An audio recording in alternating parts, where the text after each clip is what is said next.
పక్కన అరేబియా సముద్రంలో యుద్ధ నౌకల్ని మోహరిస్తోంది పాకిస్తాన్. కరాచీ పోర్ట్లో 6 యుద్ధ నౌకల్ని పాకిస్తాన్ మోహరించింది. ఇవన్నీ కనబడుతున్నాయి. బర్మారా పోర్ట్లో 4 యుద్ధ నౌకల్ని మోహరించింది. మరొక వైపును చూసుకుంటే సరిహద్దుకు పెద్ద ఎత్తున దళాలను చేరుస్తోంది. గ్వాదర్ ఓడరేవుని మొత్తం ఖాళీ చేయించింది. అంటే అక్కడ ఉన్నటువంటి డొమెస్టిక్ ఇవన్నీ కూడా అదే సందర్భంలో యుద్ధ నౌకలన్నిటి కూడా వివిధ ప్రాంతాల్లో మోహరించుకొస్తోంది. కరాచీ పోర్ట్లో అయితే 6 పాకిస్తాన్ యుద్ధ నౌకలు ఉన్నాయన్నటువంటి విషయం భారతదేశం ఐడెంటిఫై చేసింది. బర్మారా పోర్ట్లో 4 యుద్ధ నౌకలు ఉన్నాయన్నటువంటి ఓవరాల్గా నౌకాదళాలన్నీ ప్రొజెక్ట్ చేసుకొచ్చింది. అట్లాగే వాళ్ళకి సంబంధించినటువంటి యుద్ధ విమానాలన్నిటి ప్రొజెక్ట్ చేసుకొచ్చింది. అయితే పాకిస్తాన్కి అర్థం కానిది ఏంటంటే భారతదేశం ఏం చేస్తుంది. ఐఎన్ఎస్ విక్రాంత్ అయితే కరాచీ దగ్గరలో ఉంది, అక్కడ క్లియర్గా ఉంది.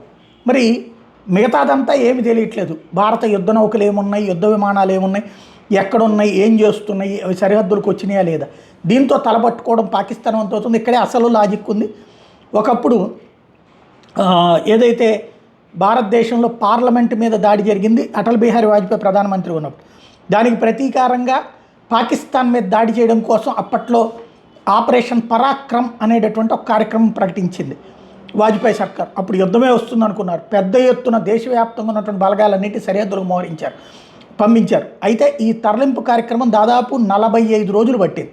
అంటే మన దేశంలో ఉన్నటువంటి భౌగోళిక స్వరూపం ప్లస్ అప్పట్లో సరిహద్దుల్లో ఇంత రవాణా సదుపాయాలు లేవు. దీని కారణంగా ఎదురైనటువంటి ఇబ్బంది. ఇప్పుడు వాస్తవంగా అయితే వేగంగా సప్లై అక్కడికి చేర్చడానికి కావాల్సినటువంటి మౌలిక సదుపాయాలు, రవాణా సదుపాయాలు ఉన్నాయి. కానీ మనం ఏం మోహరిస్తున్నాం అన్నది అర్థం కావట్లేదు పాకిస్తాన్కి.